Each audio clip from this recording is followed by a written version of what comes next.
So it pretty much goes without saying that I don't have any makeup on right now. The reason for that is that eyebrow products don't really bind to skin with makeup on it as well as they do with skin with no makeup on it. They're really made for skin, not for other like cream and foundation or liquid foundation products. So you always want to start with a bare brow. I've been using the same products for many years as far as the color of the brow goes, and my number one go-to type of brow pencil is the Anastasia Brow Wiz. And then the next thing is actually two eyeshadows. So these eyeshadows are from MAC. So first things first, with the spoolie, you do just want to brush through your brow. My first tip is that I always brush the brow backwards. And what this does is basically it just like gives some volume to the hair that you actually have. It's kind of like when you're, or when someone with straight hair really is blow drying their hair and they turn their head upside down and do the blow dry. It gives the hair volume. You want to give the hair volume on your brow so that you can see what you're actually working with, because the less product you use, the better and more natural your eyebrows are going to come out even when they're sculpted. A good note for the brows is that they're not going to start any further into your eye than this corner right here. So you're lining up the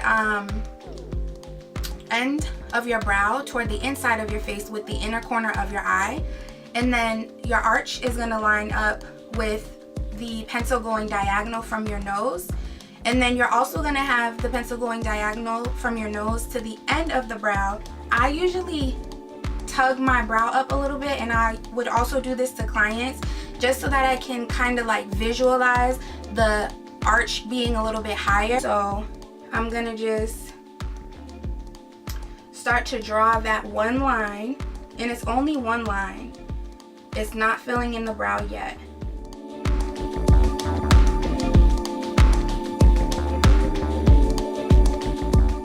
So you can see that I did draw that line.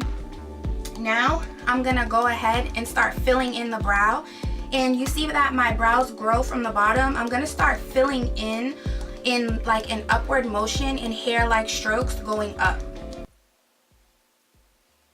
When I'm on the side of the brow, the strokes are going to go just like my hair grows. They're going to go to the up or to the top and also out this way. Okay, and now in the inner corner, they're going to go more upward. Y'all, my voice is a little, I'm straining it. So now that you've done that, you can kind of see like a brow taking shape here. What you want to do is just blend that out.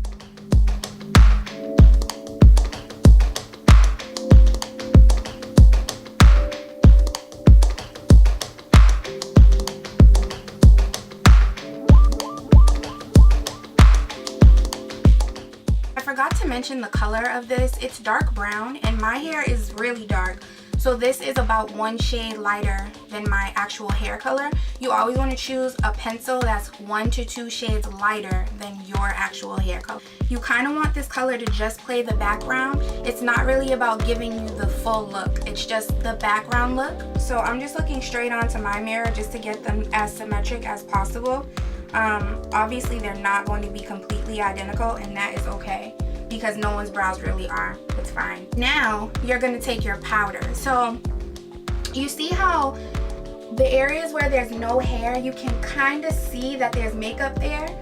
You don't want to be able to see that there's makeup, but you don't want to put a color that's extremely dark or the same color as your hair on top of your hair color, because then it's going to make your brows look really unnatural.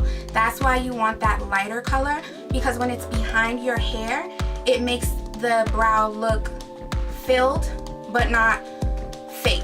So that color is for where you have hair. If you don't have brows, or if you have very, very sparse brows, you can go ahead and get a brow pencil that is the same color as your hair. But if you have hair, like me, I have hair on my brows, you're going to choose a color that's lighter. Now with this powder, you're going to choose a color that's more close to the color of your hair. So in this palette, Brun is the color of my hair. I'm gonna dip in this color and I'm gonna use it on the areas that I actually don't have hair where I want to add shade. So on this eyebrow, it's on the top here.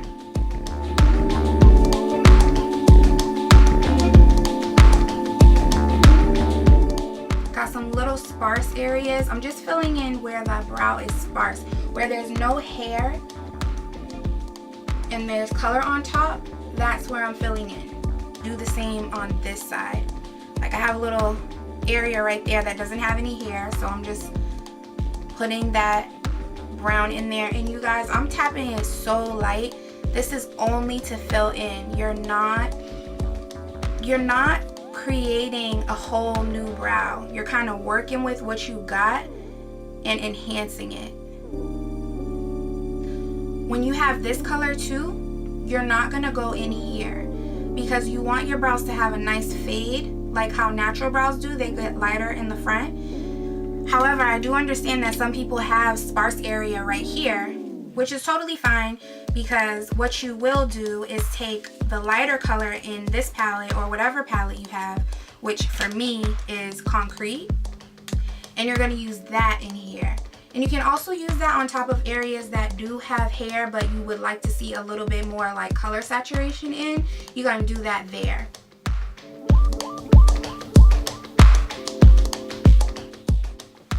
Perfect. So now what I'm going to do is just brush it out again, just to incorporate everything, and it will show you if you need to add color anywhere. I see one spot where I can add a little bit of color, but you always just want to take the brush through to move the product around and show yourself where you may have missed a spot. So I see that little spot right there. I'm going to go in with the dark Brun because there's no hair there, and just tap some more in. Now I'm going to take a clear brow gel and set everything. I like to see spaces in my brows. I don't want to have a bold brow. I want it to look like, damn, you have nice brows. Not like, ooh, I like the way you filled in your brows. There's a difference. So my favorite trick to do when highlighting is to use your foundation. I like to use foundation because it's really light. I'm going to take this little brush. This is like the detailer brush from Real Techniques. I love this to use for this step. I really just like get the foundation all up in there, and I go from, I don't bring the makeup in all the way here. I go from about a third of the way in all the way out.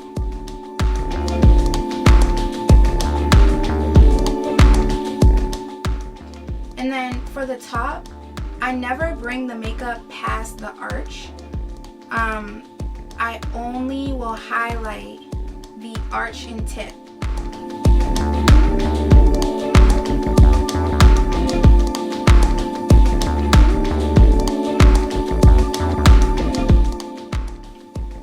Okay.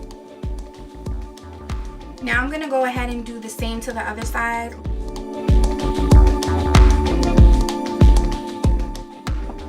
Okay, so now we're done. Basically, I would just say that I edit now. Like, I think that I need to have a little bit more up here, and I will go ahead and do that.